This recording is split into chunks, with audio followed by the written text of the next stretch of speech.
नमस्कार, मैं ललित सोनी, दृष्टि पीसीएस की एडिटोरियल एनालिसिस श्रृंखला में आपका एक बार फिर से स्वागत करता हूं। जैसा कि आप जानते हैं, पिछले कुछ दिनों से G20 समिट जो शिखर सम्मेलन है वो काफी टाइम से न्यूज में रहा है, चर्चा में रहा है।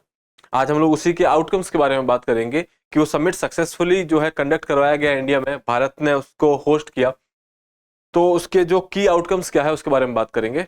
तो आज का जो टॉपिक है वो इंडियन एक्सप्रेस से लिया गया है, जिसका टाइटल है इंडियाज वर्ल्ड। हालांकि इंडियन एक्सप्रेस में आज लगभग सारे आर्टिकल जो थे वो G20 के अराउंड रिवॉल्व कर रहे थे, तो हम एक आर्टिकल इसमें से लेंगे और उसके बारे में चर्चा करेंगे। चलिए एक बार आउटलाइन देख लेते हैं। तो जैसा कि मैंने बताया, हम लोग इस एडिटोरियल में जो है G20 समिट के बारे में बात करेंगे, उसके की आउटकम्स की बात करेंगे। G20 new Delhi declaration.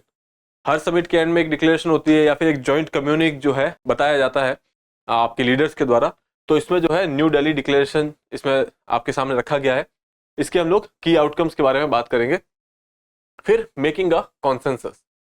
जैसा कि आप जानते हैं, अभी का जो ग्लोबल ऑर्डर है वो इस तरीके का है कि आप कह सकते हैं कि बहुत मल्टीपल पोल्स बने हुए हैं, बहुत सारे क्राइसिस हैं, बहुत सारे कॉन्फ्लिक्ट्स चल रहे हैं। जैसे कि आप यूएसए चाइना का देख लीजिए, रशिया यूएसए का देख लीजिए, या फिर यूरोप में देखें तो यूरोपियन यूनियन के अंदर भी कई ऐसे कंट्रीज है जिसके अंदर कॉन्फ्लिक्ट चल रहे हैं।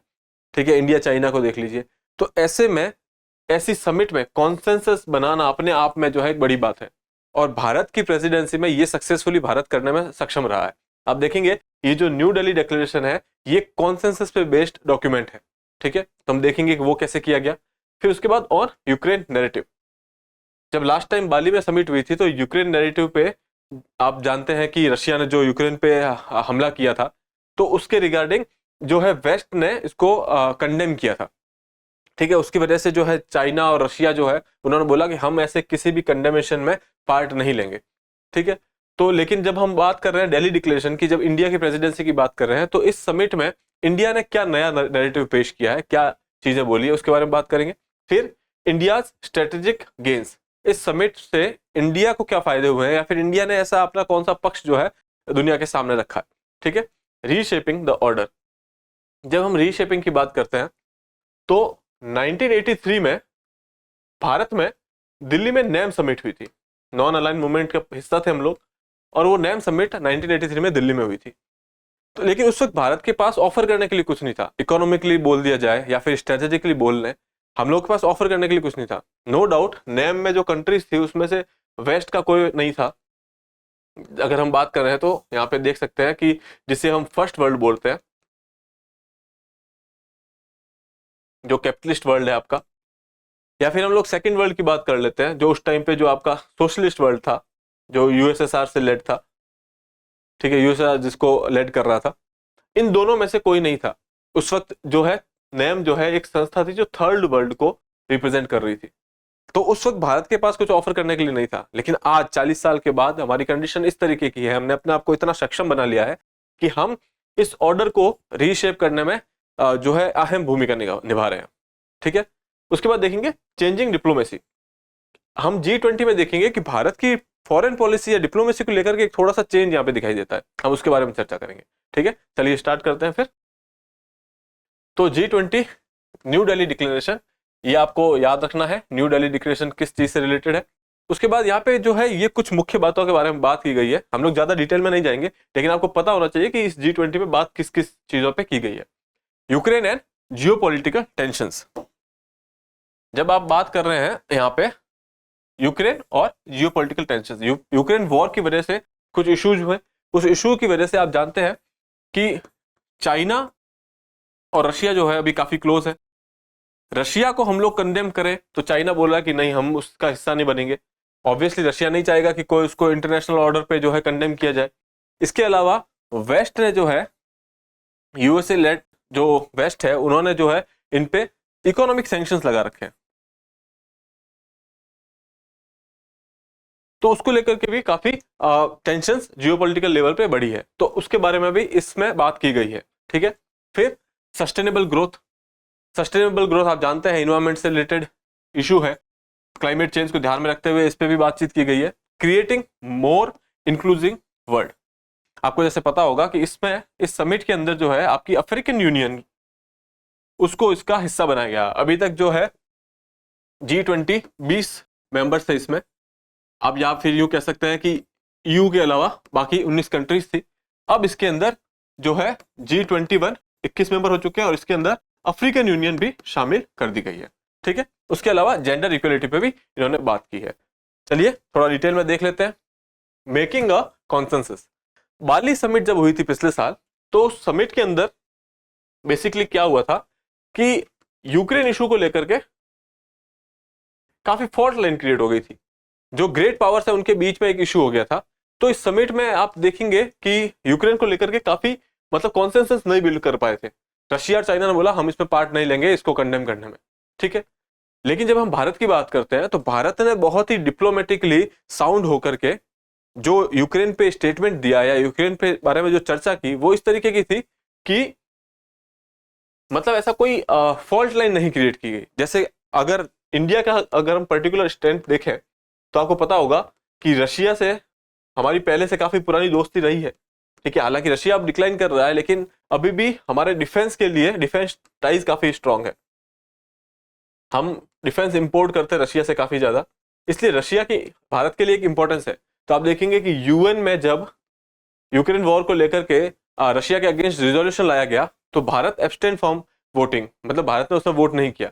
ठीक है, लेकिन भारत हमेशा से ये कहता रहा है कि यूक्रेन में जो सिचुएशन है उसको पीसफुली आप बातचीत करके उसको रिजोल्व करवाइए। तो ऐसा कोई एक कॉन्क्रीट स्टेटमेंट भारत ने नहीं दिया था।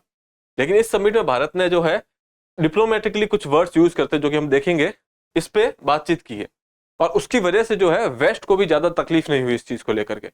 तो इन्होंने इस रशिया को लेकर के या फिर वेस्ट को लेकर के एक कॉन्सेंसस बनाया है। इसके अलावा भी हम लोग बात करें तो आप देखेंगे कि ग्लोबल साउथ के बारे में भारत ने यहाँ पे बात की है। अगर जैसे किसी समिट में कॉन्सेंसस नहीं बनता है या फॉल्ट लाइन क्रिएट होती है तो आप अपने एजेंडा से भटक जाते हैं। भारत ने इंश्योर किया है कि ये कॉन्सेंसस बना रहे, ठीक है, ये सहमति बनी रहे और हम लोग प्रॉपर जो एजेंडा है उस पर बात करें। और एजेंडा क्या था? ग्लोबल साउथ के बारे में बात करने का, डेवलपमेंट के बारे में बात करने का। ठीक है, वो भारत जो है सक्सेसफुली इस समिट में कर पाया। तो ये एक बहुत ही बड़ी डिप्लोमेटिक विन थी। जिस तरीके का हमारा अनसर्टेन ग्लोबल ऑर्डर है, ऐसे में कॉन्सेंसस बनाना अपने आप में बहुत बड़ी बात है जो कि भारत ने हासिल किया है। ठीक है, भारत के अलावा मुझे नहीं लगता कि कोई और ऐसी कंट्री है जो इस चीज को हासिल कर पा सकती थी इस कंडीशन में, इतने अनसर्टेन ग्लोबल ऑर्डर में। ठीक है, चलिए आगे देखते हैं। यूक्रेन नैरेटिव, जैसा कि मैंने बताया आपको कि वेस्ट जो है वो रशिया को क्रिटिसाइज कर रहा है, सैंक्शंस लगा रहा है। ठीक है, भारत जो है वो एक डिप्लोमेटिकली आप कह सकते हैं कि कुछ ऐसा नहीं बोलना चाहता जो रशिया को नाराज करे। ठीक है, और ऑब्वियसली भारत के इंटरेस्ट जो है यूएसए के साथ अभी अलाइंड है। तो भारत ने इसमें बहुत ही डिप्लोमेटिकली अच्छे से जो है इसको हैंडल किया है। ठीक है, वेस्टर्न कंट्रीज ने क्यों इसको एक्सेप्ट किया? जब बाली के अंदर इन्होंने बोला था कि नहीं हम कंडेम कर रहे हैं, इकोनॉमिक सैंक्शंस लगाए हुए हैं, तो वेस्टर्न कंट्रीज ने इस बार ऐसा क्या हुआ कि भारत की बात को मानी है? देखिए, वेस्ट को ये बात तो समझ में आ गई है। वेस्ट के बारे में जब हम बात करते हैं तो बेसिकली हम लोग यूएसए की बात कर रहे हैं। यूएसए को एक बात समझ में आ गई है कि अभी जो है रशिया से ज्यादा जो डिस्टर्बिंग फैक्टर है यूएसए के लिए वो है चाइना। और चाइना को कौन काउंटर कर सकता है? इंडिया। और जब इंडिया काउंटर कर सकता है चाइना को, बेहतर है कि हम लोग इंडिया के साथ बैठ करके बात करें। दूसरी बात ये थी कि ये जो है यूक्रेन नैरेटिव जो है, वेस्ट ऑब्वियसली मतलब इसमें ज्यादा कुछ कर नहीं पाएगा, क्योंकि G20 में जैसे अफ्रीकन यूनियन वगैरह आ जाती है तो ग्लोबल साउथ जो है वो इसके बारे में ज्यादा बात नहीं करना चाहता अभी यूक्रेन के बारे में। क्योंकि देखिए, नो डाउट आपने यूएन में जो है रिजोल्यूशन में वेस्ट के फेवर में ग्लोबल साउथ ने या फिर जो डेवलपिंग कंट्रीज है उन्होंने वोट किया वेस्ट के फेवर में। लेकिन जब यहां पे बात आ जाती है रशिया की, तो नो डाउट इकोनॉमिक सैंक्शन के बारे में जब बात करते हैं तो ग्लोबल साउथ जो है वो इतना ज्यादा एग्री नहीं करता, क्योंकि इनकी इकोनॉमी का काफी फैक्टर जो है रशिया पे डिपेंड करता है। तो इसलिए जब यहाँ पे इस बात को रियलाइज करता है यूएसए कि ग्लोबल साउथ जो है इससे ज्यादा अब रशिया के अगेंस्ट नहीं बात कर सकता, तो उन्होंने इस नैरेटिव को अभी के लिए छोड़ दिया है। उन्होंने सोचा कि जो इंडिया कर रहा है ग्लोबल साउथ की वॉइस को जो है इंटरनेशनल प्लेटफॉर्म पे ला रहा है, तो हम इंडिया का साथ देंगे। यहाँ पे आप देख सकेंगे कि rather than make Ukraine a make और ब्रेक इशू एट G20, अगर आप यूक्रेन का इशू बनाते हैं तो फिर से वही होगा कि आप किसी कंक्लूजन पे नहीं पहुंचेंगे। ठीक है, West chose to work with India. West ने ये चूज किया कि आप दिल्ली के साथ काम करेंगे और and the emerging power to devote considered attention to concern of the global south. और उन्होंने डिसाइड किया कि हम लोग जो है ग्लोबल साउथ के कंसर्न पे ज्यादा बातचीत करेंगे इस बार। ठीक है, चलिए फिर यूक्रेन नैरेटिव कैसे सॉल्व किया इंडिया ने। तो इंडिया ने अपने स्टेटमेंट में ये बोला है कि G20 जो है वो नो डाउट जो है इकोनॉमिक कोऑपरेशन के लिए बनी हुई ऑर्गेनाइजेशन है। ठीक है, इसलिए हम लोग जियोपॉलिटिकली इस पे ज्यादा बातचीत नहीं करेंगे या सिक्योरिटी को लेकर के ज्यादा बातचीत नहीं करेंगे। लेकिन ये जो यूक्रेन वॉर है, वॉर की वजह से नो डाउट इकोनॉमी पे इंपैक्ट पड़ता है। चाइना ने बोला कि सिंस ये जियोपॉलिटिकल इशू है तो G20 इस पे बात नहीं कर सकता क्योंकि इकोनॉमिक फोरम है। इंडिया ने कहा कि हाँ ये बात सही है कि इकोनॉमिक फोरम है और हम इसको डिटेल में डिस्कस भी नहीं कर रहे हैं, लेकिन नो डाउट वॉर की वजह से जो है इकोनॉमी पे फर्क पड़ता है, इसलिए हम लोग यहाँ पे इसके बारे में बात कर रहे हैं। ठीक है, we acknowledge that these issues can have significant consequences for global economy. ठीक है, पहली बात इकोनॉमी की वजह से हम लोग इसमें बात कर रहे हैं, हम लोग जियोपॉलिटिक्स को इन्वॉल्व नहीं कर रहे हैं G20 में। ठीक है, दूसरी बात हम कह रहे हैं कि आप इंटरनेशनल लॉ के जो प्रिंसिपल है उनको अपहोल्ड करो। ठीक है, इसका मतलब क्या कि आप किसी और की टेरिटरी या फिर टेरिटोरियल इंटीग्रिटी और सॉवरेनिटी पे, किसी की संप्रभुता या फिर किसी की टेरिटरीज है उसके ऊपर आप अटैक नहीं करेंगे। ठीक है, यहां पे उन्होंने किसी का नाम नहीं लिया, कोई कंट्री का नाम नहीं लिया, ना रशिया का नाम लिया। ठीक है, और इन्होंने डिप्लोमेटिकली बोल दिया कि आप टेरिटोरियल इंटीग्रिटी और सॉवरेनिटी पे जो है अटैक नहीं करेंगे। ठीक है, इसके बाद we unite in our endeavour to address the adverse impact of war. जब ग्लोबल इकोनॉमी पे जो एडवर्स इंपैक्ट है हम उसके खिलाफ या फिर उसको जो है ठीक करने के लिए जो है यहां पे बात करेंगे। तो हम लोग उस इश्यू पे बात नहीं कर रहे हैं, हम देख रहे हैं कि इकोनॉमी को वापस कैसे ठीक करना है, उस वॉर के जो इफेक्ट है उसको कैसे रिजोल्व करना है। ठीक है, फिर we welcome all relevant and constructive initiative. ऐसे हर इनिशिएटिव जो कॉम्प्रिहेंसिवली वहां पे जो है पीस लाने का काम करेंगे यूक्रेन में, हम उसका वेलकम करते हैं। ठीक है, और ये प्रिंसिपल या फिर ये इनिशिएटिव जो है अपहोल्ड करते हैं किसको, प्रिंसिपल्स ऑफ यूएन चार्टर, मतलब वही कि इंटरनेशनल प्रिंसिपल को जो है आपको अपहोल्ड करना है। ठीक है, इन्होंने यहाँ पे किसी कंट्री का नाम नहीं लिया, लेकिन इन्होंने ये बोला कि जो भी कंट्री ऐसा कर रही है, टेरिटोरियल इंटीग्रिटी या सॉवरेनिटी पे अटैक कर रही है, वो गलत है। ठीक है, तो यहाँ पे आप देखेंगे कि काफी डिप्लोमेटिकली जो है इन्होंने इसको यहाँ पे एड्रेस किया इशू को। इस इशू को एड्रेस करना इसलिए जरूरी था, G20 जैसी जगह पे आपको अपना एक ओपिनियन तो रखना ही पड़ेगा। अगर आप प्रिसाइड कर रहे हैं, आप जो है होस्ट कर रहे हैं, तो आपको ओपिनियन रखना पड़ेगा। इसलिए जो है इन्होंने डिप्लोमेटिकली बहुत अच्छे से इसको हैंडल किया। इंडिया स्ट्रेटेजिक गेन, भारत के इसमें क्या गेन है, भारत ने अपने आप को कैसे प्रेजेंट किया है। ठीक है, तो देख लेते हैं कि हमने यूक्रेन सिचुएशन को बहुत सही तरीके से जो है सामने रखा वर्ल्ड के। ठीक है, हमने बोला कि वॉर के जो है इंपैक्ट होते हैं और इसकी वजह से जो है हमें वो इंपैक्ट जो है कम से कम करना है, एडवर्स इंपैक्ट जो हुए हैं उसको रिजोल्व करना है। ठीक है, उसके बाद दूसरी चीज जो इन्होंने की है वो आप देखेंगे यहाँ पे एक कॉन्सेंसस वाला जो चीज बताया। ठीक है, ये किया गया है। यहाँ पे आप देखेंगे कि अफ्रीकन यूनियन को जो है ऐड किया गया है। अफ्रीकन यूनियन को ऐड करना अपने आप में एक वैल्यू रखता है, क्योंकि अफ्रीकन यूनियन का या फिर आप यूं कहें कि अफ्रीकन कॉन्टिनेंट का जो है रिप्रेजेंटेशन पहले ही बहुत कम है। तो उनको यहाँ पे लाने का मतलब है कि आप ये इंप्रेशन दे रहे हैं कि हम लोग ग्लोबल साउथ की वॉइस बन रहे हैं, हम लोग ग्लोबल साउथ को लीड कर रहे हैं, हम उनकी रिप्रेजेंटेशन को इंटरनेशनल जो आपकी टेबल ऑफ डिप्लोमेसी है उस पर ला के रख रहे हैं।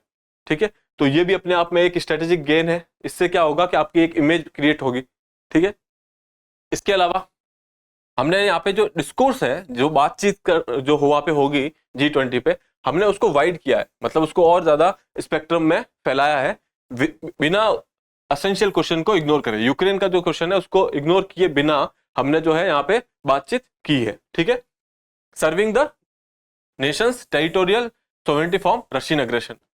यहाँ पे उन्होंने रशिया का नाम नहीं लिया, लेकिन नो डाउट उन्होंने बोला कि ये टेरिटोरियल सॉवरेनिटी पे जो अटैक किया गया है वो जो है गलत है और इसको जल्दी से जल्दी पीसफुली रिजोल्व करना है। ठीक है, इस success at making African union full member, वो हमने यहाँ पे डिस्कस कर चुके हैं। इसके अलावा भी जो है उन्होंने कॉन्सेंसस में ये भी चीज की है कि जो ये मल्टीलैटरल डेवलपमेंट बैंक्स हैं उनमें रिफॉर्म्स की जरूरत है। ठीक है, ये सारी चीजें। इसके अलावा जो है आप क्लाइमेट फाइनेंसिंग के बारे में बात की, जैसा कि मैंने बताया कि सस्टेनेबल डेवलपमेंट के बारे में भी बात की है। तो ये सारी चीजें जो है इससे एक भारत के लिए स्ट्रेटेजिक गेन है। इसके अलावा रीशेपिंग द ऑर्डर, जैसा कि मैंने बताया आपको कि जब 1983 में नैम की समिट हुई थी तो भारत के पास इतना कुछ ऑफर करने के लिए नहीं था, लेकिन आज हम लोग जो है वन ऑफ लार्जेस्ट इकोनॉमीज है। अगेन मैं बोल रहा हूँ वन ऑफ लार्जेस्ट इकोनॉमीज, ठीक है। इसके अलावा हमारा जो है ग्लोबल स्वे है वो इंक्रीज हुआ है, हमारा जो इन्फ्लुएंस है वो इंक्रीज हुआ है। इसके अलावा हम लोग लार्जेस्ट डेमोक्रेसी है, लार्जेस्ट डायोस्फेरा हमारा बाहर काम कर रहा है। तो इन सब चीजों को लेकर के भारत के इंटरेस्ट है और भारत के पास लेवरेज भी है काफी, इसलिए अब हम लोग जो है ये ऑर्डर रीशेप करने में तत्पर है, ठीक है। पहले जब नैम समिट वगैरह हुई थी तो हम लोग उस ऑर्डर का सिर्फ एक हिस्सा थे, आज हम लोग हैं उस ऑर्डर को लीड कर रहे हैं, ठीक है। इसके अलावा दूसरी चीज है, आप यहाँ पे एक चेंज देखेंगे, चेंज इन डिप्लोमेसी। चेंज ये है कि पहले जो है भारत का जो है डिप्लोमेसी के बारे में देखेंगे तो वो एक डिफेंसिव डिप्लोमेसी थी, डिफेंसिव मल्टीलेटरल,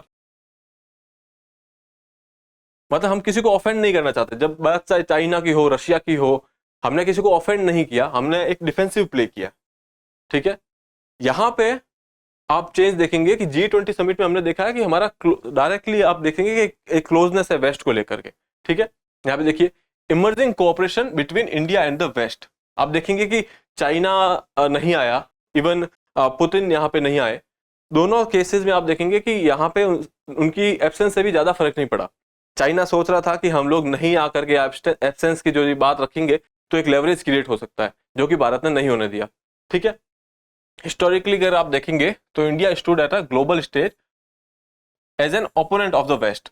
जब हम पहले की 1990 से पहले की बात करें, वहां जनरली ये रहा है कि हम लोग वेस्ट के अगेंस्ट रहे हैं। जैसे नेम भी था हमारा, तो ये था कि ना हम वेस्ट में जाएंगे ना हम सोशलिस्ट ब्लॉक में जाएंगे, लेकिन कहीं ना कहीं रशिया को लेकर के एक टिल्ट था, तो आपने वहां पे वेस्ट को जो है अपोज किया है, ठीक है। और हम पार्टनर थे रशिया के, ठीक है। और चाइना के साथ जैसे कि बताएं हमारे इंटरनल डिस्प्यूट थे, हमारे जो डिस्पाइट बायलैटरल डिस्प्यूट थे चाइना और इंडिया के बीच में, ठीक है। उसके बाद भी जो है हम लोगों ने इनको एक ऑफेंसिव स्ट्रेटेजी नहीं यूज की, हमने एक डिफेंसिव स्ट्रेटेजी यूज की। हमने कभी इनको प्रोवोक करने की कोशिश नहीं की, ठीक है। और हमेशा हम वेस्ट के जो है अपोज में रहे, ठीक है। अब जो है आप यहाँ पे देखेंगे कि वो एरा जो है अब यहाँ पे डिसिसिव एंड पे आ चुका है, अब यहाँ पे वो एरा खत्म हो चुका है।